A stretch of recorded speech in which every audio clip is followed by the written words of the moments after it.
మరి దినమున మనము 119వ కీర్తన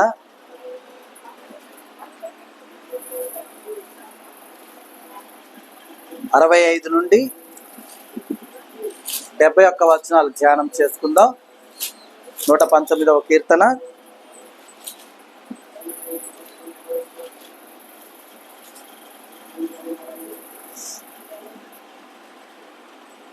65 నుండి 71 వచనాలు ధ్యానం చేసుకుందాం.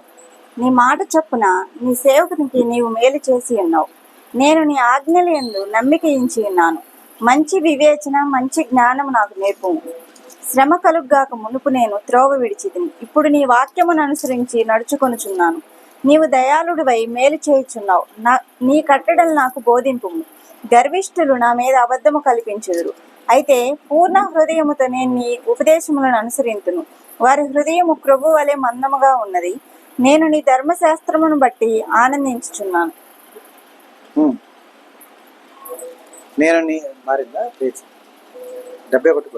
నేను నీ కట్టడలను నేర్చుకున్నట్లు శ్రమనుంది ఉండుట నాకు మేలాయను.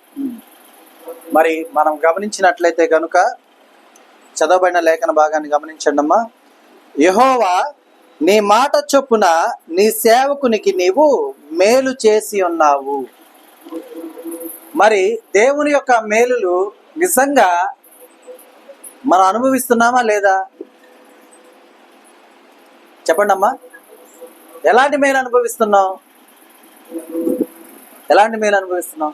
సహజంగా మనం మేలు అనగానే సంతోషకరంగా జీవించటం, కష్టం లేకుండా జీవించటం, ఇబ్బంది లేకుండా జీవించటం, అమ్మా ఇది మనకు మేలుకరమైన జీవితం అనుకుంటున్నాం. కానీ వీటన్నిటికన్నా కూడా గొప్ప మేలుని దేవుడు చేసి ఉన్నాడు. ఏంటంటే ఆ మేలు మన పాపాన్ని ఆయన కొట్టివేసి ఉన్నాడు. ఎలా అంటే ఇప్పుడు మనం గనక అరబ్ కంట్రీస్ చూసుకుంటే, గల్ఫ్ కంట్రీస్ కనుక చూసుకుంటే ఎవరైనా హత్య చేశారనుకోండి, అతనికి ఉరిశిక్ష విధిస్తే ఆ ఉరిశిక్షని రద్దు చేసే అధికారం ఎవరికి ఉంటుందో తెలుసా? ఎవరికి ఉంటుంది? ఎవరైతే చంపబడ్డారో వారి తల్లిదండ్రులకు మాత్రమే ఆ హక్కు ఉంటుంది. అర్థమైందా? అంటే ఒక అతన్ని హత్య చేశాడు అనుకోండి, ఆ చంపబడ్డటువంటి ఎవరైతే చనిపోయారో వారి తల్లిదండ్రులకే ఆ అధికారం ఉంటుంది, వారిని క్షమించే అధికారం. అర్థమైందా? ఇప్పుడు అలా జరిగినప్పుడు ఆ మృతి పొందినటువంటి మృతుని యొక్క తల్లిదండ్రులు ఆ చంపిన హంతకుడిని క్షమించారనుకోండి,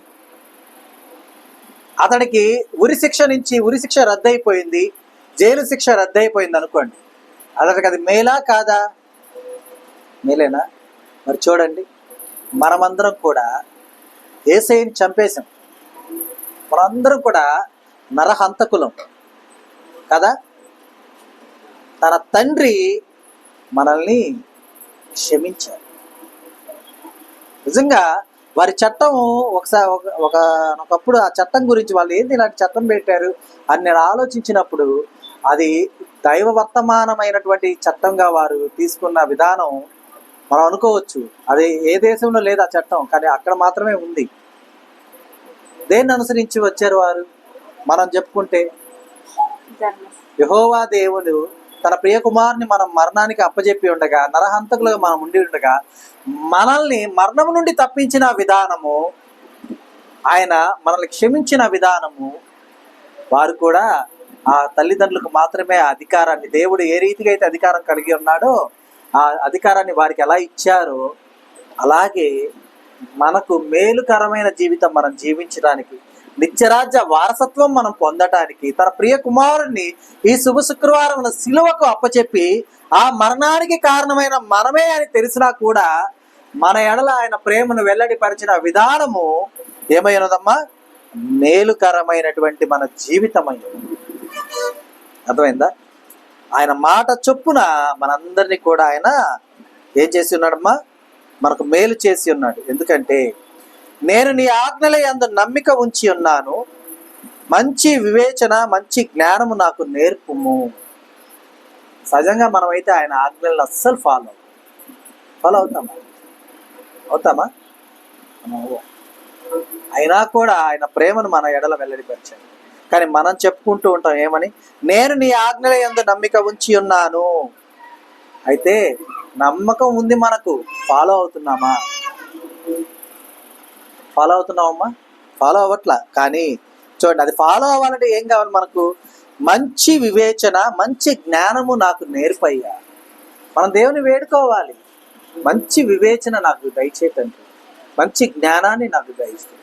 ఎందుకంటే నీ ఆజ్ఞలు నాకు సంతోషంగా ఉన్నాయి, నీ ఆజ్ఞలు నాకు నమ్మకాన్ని కలిగించినాయి. కానీ ఆజ్ఞల్ని అనుసరించడానికి మాత్రం నాకేం లేదు, చాలిన జ్ఞానం లేదు. కాబట్టి నాకు మంచి వివేచన నేర్పించయ్యా, మంచి జ్ఞానాన్ని నాకు దయచేయ్యా అని మనము ఆయన్ని అడిగేవారుగా మనం ఉంటూ ఉండాలి. అలాగే చూడండిమ్మా, ఎందుకంటే శ్రమ కలుగక మునుపు నేను నీ త్రోవ విడిచి తిని ఇప్పుడు నీ వాక్యమును అనుసరించి నడుచుకొనుచున్నాను. శ్రమ లేనప్పుడు మనం దేవుని చూసిన వాళ్ళు ఎంతమంది ఉన్నామా? మనం అంతా ఏదో ఒక శ్రమలో అడుగుపెట్టిన వాళ్ళమేగా దేవుళ్ళలోకి. శ్రమ లేనిదే దేవుళ్ళలోకి వచ్చున్నామా? లేదుగా. కానీ ఇక్కడ ఏం చెప్తున్నారు చూడండి, శ్రమ కలుగక మునుపు మనం ఎలా ఉన్నామమ్మా? దేవుని యొక్క త్రోవ విడిచిన వారుగా మనం ఉన్నాం. అర్థమవుతుందా? కాబట్టి ఇప్పుడు నీ వాక్యమును అనుసరించి నడుచుకొనుచున్నాను అని మనం చెప్పగలిగిన వారు. అయ్యా, శ్రమ కలగక మునుపు నేను నిన్ను విడిచాను, శ్రమ కలిగినప్పుడు నేను నిన్ను విడిచాను అనేవారుగా ఉండాలి మనం. శ్రమ అనేది ఏర్పడింది, శ్రమలలో ఆయనకు అత్యంత సమీపముగా మనం ఉండేలాగా ఉండాలి. అర్థమైందమ్మా? శ్రమ వచ్చిందని చెప్పి ఇంకా దూరం అయ్యే వాళ్ళు చాలా మంది ఉంటారు. ఇక్కడ ఒకసారి చెప్పాను కదా, ఒక సహోదరి అడిగింది నన్ను ఏమనంటే, అన్నా బాప్తీసం తీసుకుంటే కష్టాలు ఎక్కువ వస్తాయంట కదా, కాబట్టి నాకొద్దు బాప్తీసం అని. బాప్తీసం తీసుకుంటే కష్టాలు వచ్చేది ఏంటి అమ్మా? కష్టాలు ఎందుకు వస్తాయి నీకు? పుటమ వేయబడుతున్నావు నువ్వు. ఒక బంగారపు ముద్ద తీసుకువెళ్ళి కాల్చి దాన్ని సాగదీసి లేకపోతే అచ్చులో వేసి దాన్ని సరైనటువంటి ఆభరణంగా మలిస్తే నీకు అంటే అధికారము లేదంటే నీకు గొప్ప ఘనత లభిస్తుందా? లేక ఉన్న విధంగానే ఉంటే లభిస్తుందా? ఒక రాయిలాగా ఉన్న బంగారపు ముద్దను ఎవరికైనా తీసుకెళ్ళి ఇచ్చేసి ఇది మీరు తీసుకోండి, దీన్ని మీరు ఏ విధంగా ఆభరణంగా మలచడానికి లేదు, దీన్ని ఎలా వాడతారో వాడండి అని అన్నాం అనుకోండి, వాడు తీసుకొని సంతోషంగా సరే ఆభరణంగా మలచొద్దు అన్నాడు, ఈ కండిషన్ అందరికీ అప్లై అయింది, అయితే నేను దీన్ని అమ్మి డబ్బు చేసుకుంటా అని చెప్పి ఎవరి దగ్గర కన్నా వర్తకుడి దగ్గరికి వెళ్ళి ఇదిగో ఇది కొనుక్కో కానీ దీన్ని ఆభరణం చేయడానికి వీలు లేదు అంటే కండిషన్ పెడితే కొంటాడా? పోయా చాలు కానీ ఇంకా ఎవరైనా కొంటారేమో అమ్ముకోపో అంటే కొనేవాళ్ళు ఉంటారు. ఏమని? మోసం చేసి. ఏమంటారు? సరే నేను ఆభరణం చేయనులే అని చెప్పి మభ్య పెట్టి తర్వాత వారు ఏం చేస్తారు? ఆభరణాన్ని తయారు చేసుకుని వారు అమ్ముకుంటారు. అవునా? కాబట్టి అంటే ఈ రెండు రకాలు ఎలాంటివంటే, ఈ లోకపరమైనటువంటి సంతోషాలు మాత్రం నాకు ఉండాలి, ఆ సంతోషంలోనే నేను బ్రతకాలి అనుకునేటటువంటి ఆ రాయి ముద్ద లాంటి వారు శ్రమానుభవం వద్దు అనేటటువంటి వారుగా ఉంటూ ఉంటారు. అలా ఉంటే నీకు విలువ లేదు, నేను తీసుకునే వారు ఎవరూ లేరు. అర్థమవుతుందా? కానీ యేసయ్య మనకు చెప్పి ఏమని, సరే నిన్ను నేను శ్రమల గుండా పోనివ్వనని చెప్పి ఆయన మన శ్రమల్ని ఆయన అనుభవించి, అర్థమైందమ్మా? నిత్యరాజ్య వారసత్వం నీకు కావాలంటే నీవు ఎలా ఉండాలి? పరిశుద్ధంగా ఉండాలి. అవునా? పాపరహితుడివై ఉండాలి. అలా ఉండాలంటే మన మీద మోపడినటువంటి పాపం ఏమవ్వాలి? ఎవరో ఒకరి మీదకి వెళ్ళాలి. అవునా కాదు? మరి ఆ పాపము మన నుండి ఆయన గ్రహించే విధానంలో బాగా ఆలోచించండమ్మా. మన మీద ఒక స్టిక్కర్ అతికిచ్చాక స్టిక్కర్ తీస్తుంటే మనకేముంటుంది? చక్కనీళ్ళు పుట్టింది కదా, మరి నవ్వు వస్తుంది కదా? అవునా కదా? నవ్వొచ్చుద్దా? చక్కెలు గిల్లేస్తుందా? నవ్వొచ్చుద్దా? ఏదో ఒకటి చెప్పండి, ఏమనిపించుద్ది? ఊరక లైట్గా అతుక్కుంటే సురుకు పడదు, అంతే, పెద్ద నొప్పి అనిపించదు. కానీ మన పాపము మరణమంత బలమైనదై ఉండగా అది ఎలా అతుక్కొని ఉంటుంది? చాలా గట్టిగా అతుక్కొని ఉంటుంది.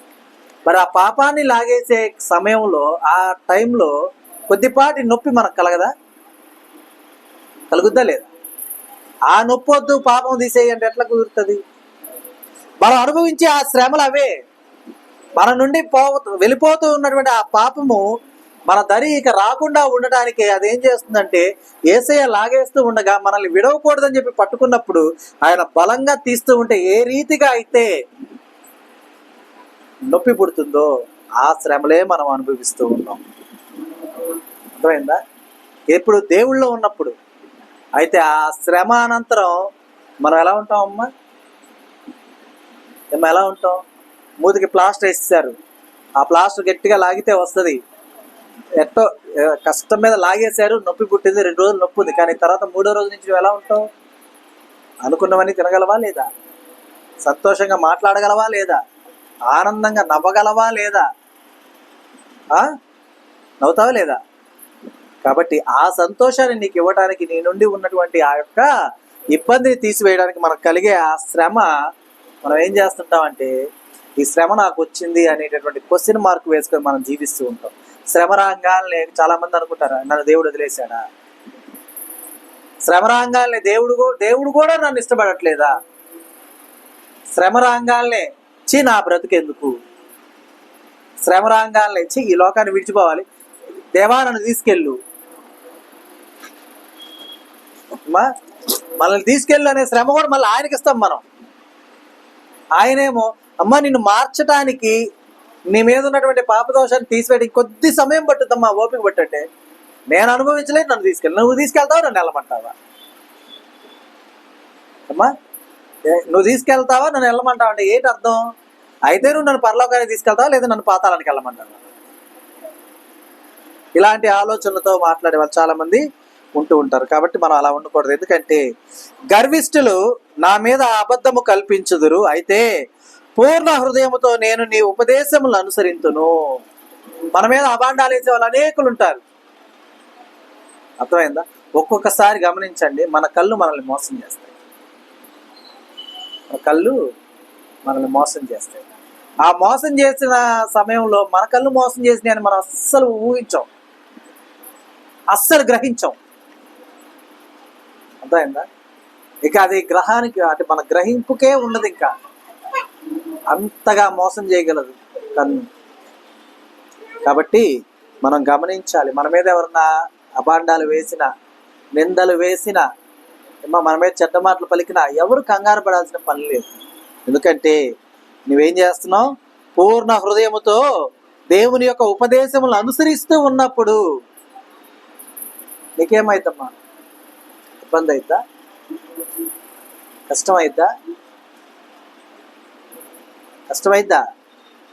అవ్వదు.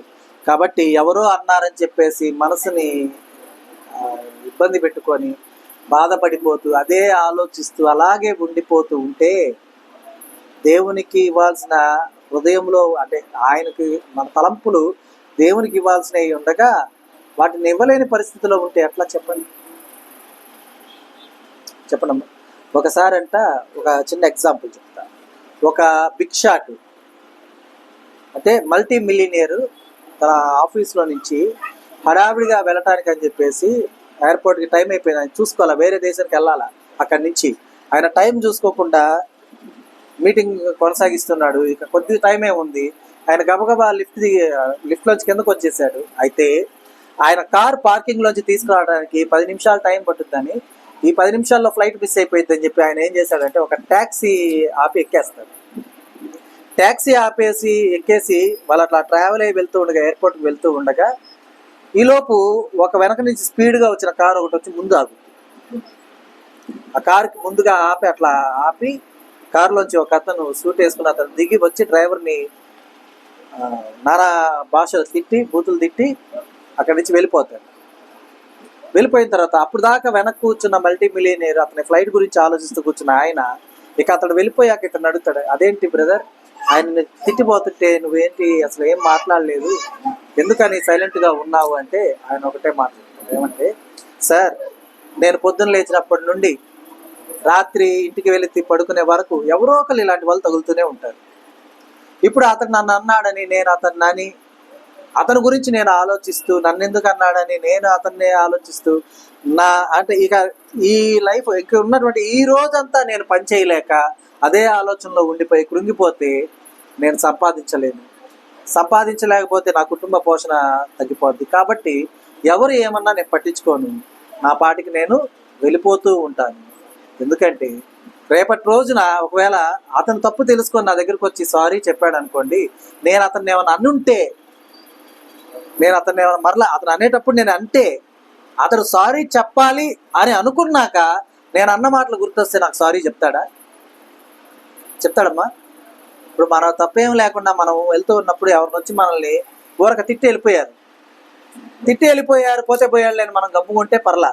అలా కాకుండా తిడుతూ ఉన్నప్పుడు మనం కూడా తిట్టేస్తా ఉన్నాం అనుకోండి, ఎవరి పాటుకు వాళ్ళు వెళ్ళిపోయాం అనుకోండి, రేపు అతను మన గురించి తెలుసుకొని అరే నేను అనవసరంగా తిట్టానే అని తెలుసుకొని మనల్ని క్షమించమని అడగడానికి రావాలి అనుకున్నప్పుడు తిరిగి మనం తిట్టిన మాటలు గుర్తొస్తే వస్తాడా?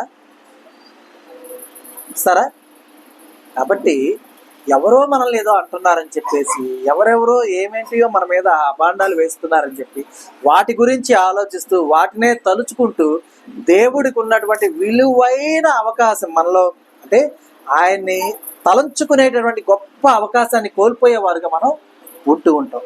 కాబట్టి అలాంటివి అవసరం లేదు. గర్విష్ఠులు వారి నాలుకలతో ఏం చేస్తారు? మన మీద వారు మాట్లాడే ప్రతి మాట కూడా వారి నాలుక ఏ రీతిగా కదులుతుందో అలా మన మీద మాట్లాడుతూ ఉంటారు. అయితే మనం వారి గురించినటువంటి ఆ మాటలను ఆలోచించాల్సిన అవసరం లేదు. ఎందుకంటే పూర్ణ హృదయంతో మనము దేవుని యొక్క ఉపదేశములను ఏం చేయాలమ్మా? అనుసరించాలి. అలా అనుసరిస్తూ వెళ్ళిపోతే నీ హృదయానికి కలుగుతున్నటువంటి బాధ నీవు ఆడ కట్ చేస్తావు, కానీ ఆ బాధకు కావలసినటువంటి ఆ యొక్క ప్రతి విధమైన విధానం దేవుడు తీసుకుంటాడు. అర్థమైందా? నీ హృదయానికి బాధ కలిగింది, కానీ నువ్వు ఆ బాధను ఏమార్చుకొని బాధను తీసివేసి నువ్వేం చేసావంటే దేవుని కొరకు దాన్ని అంతటితో వదిలేసి వెళ్ళిపోతున్నావు. అవమానం కలిగింది, భరించావు, అవహేళన చేశారు, సహించావు, ముందుకు వెళ్ళిపోయావు. నా దేవుడు నాకు ఇది నేర్పించలేదు, వాళ్ళు తిరిపి వాళ్ళని అనాలని నాకు నేర్పలేదని వెళ్ళిపోయావు. కానీ నిన్ను అన్నప్పుడు విన్న నీ దేవుడు వారిని ఉపేక్షించడు. వారితో నీ దగ్గరికి తీసుకొచ్చి నీ గురించి వారికి తెలిసేలా చేసి వారే నీ దగ్గరకు వచ్చి అమ్మా ఆ రోజు నేను పొరపాటున అనేసాను, నన్ను క్షమించమ్మా అని నీ దగ్గరకు వచ్చి మాట్లాడేలాగా దేవుడు గొప్ప కార్యం చేస్తాడు. కాబట్టి మనము మౌనంగా ఉంటూ ముందుకు సాగిపోవటమే దేవుడు మనకి ఇచ్చినటువంటి ఉపదేశం. గమనించాలి. అలాగే చూడండి, వారి హృదయము ప్రభువలే మందముగా ఉన్నది, కానీ మనం ఏం చేస్తున్నాం? నేను నీ ధర్మశాస్త్రమును బట్టి ఆనందించుచున్నాను. అలా అన్నవారి హృదయము ఎలా ఉంది? ప్రభువలే మందంగా ఉంది. గర్విష్ఠులు కదా, గర్విష్ఠులు ఏం చేస్తారు? అనేస్తూ ఉంటారు. కానీ గర్వానికి ముందుగా ఏముంటదమ్మా? నాశనం నడుస్తుంది కదా. నాశనానికి ముందు గర్వం నడుస్తుంది. కాబట్టి వాళ్ళని చూసి మనము బాధపడాలి, జాలి పడాలి. కానీ వారు అన్నారు అనే ఆలోచనలతో వారికంటే మిన్నగా గర్విష్ఠులుగా మనం ప్రయత్నం చేయకూడదు. అర్థమైందా? గమనించాలి. చూడండి, ధర్మశాస్త్రం బట్టి మనం ఏం చేయాలమ్మా? ఆనందించాలి. ఎందుకంటే నా దేవుడు నా కోసం నేను చేసిన అవమానం కన్నా నాకు కలిగిన అవమానం పెద్దదా అమ్మా? మనం దేవునికి మనం చేసిన అవమానం కన్నా మనకు కలిగేటటువంటి అవమానం పెద్దదా? కాదు కదా. కాబట్టి మనం దాని గురించి ఆలోచించాల్సిన అవసరం లేనే లేదు. గమనించాలి. అలాగే చివరిగా చూడండి, నేను నీ కట్టడలను నేర్చుకొనున్నట్లు శ్రమ నొంది ఉండుట నాకేమైందమ్మా? మేలాయను. దేవుని యొక్క కట్టడలను నేర్చుకొనున్నట్లుగా శ్రమ నొంది ఉండుట మనకేమైంది? మేలవుతుంది. అర్థమైందా? కీడుని మేలుగా మలచగలిగిన దేవుడు మన పక్షమందు ఉండగా మనకెవరమ్మా విరోధులు? ఎవరు మన శత్రువులు? అర్థమైందా? కాబట్టి మనం గమనించాలి. గొప్ప దేవుడు మన కొరకు తన ప్రియ కుమారుని మనము మరణానికి అప్పచెప్పిన నరహంతకులుగా మనం ఉన్నా ఆ గొప్ప దేవుని ప్రేమ మన ఎడల వెల్లడి పరిచి మనల్ని క్షమించి మనకు ప్రాణభిక్ష పెట్టి మన మరణాన్ని తీసివేసి మనం ఎలా జీవించాలో తెలియజేయడానికి ఉపదేశములను, కట్టడలను ఇచ్చి, ధర్మశాస్త్రాన్ని ఇచ్చి మనల్ని సాగనంపుతూ ముందుకు నడిపిస్తూ ఉండగా మనం మరలా లోకంలో తిరిగి ఇంకా దేవునికి వ్యతిరేకమైనటువంటి శ్రమను పొందుకునే వారుగా ఉంటూ, గర్విష్ఠులతో సమానులుగా ఉంటూ, మన హృదయానికి కొవ్వును పట్టించుకుంటూ మనము ఉండకూడదు. ఆ రీతిగా మనం ఉండుటకు మనకు కావలసినటువంటి జ్ఞానంతో దేవుడు మనల్ని నింపి నడిపించును గాక. దేవునిలో ఎదుగుటకును ఫలించుటకును చాలిన జ్ఞానం మనకు దయచేయను గాక. ఆమేన్. ఈ దినము దేవుడు మనకు అనుగ్రహించిన తన సత్యవాక్కును బట్టి దేవునికి కృతజ్ఞతాస్తుతులు చెల్లిస్తున్నాను. దేవుడు తన వాక్యమును దీవించును గాక.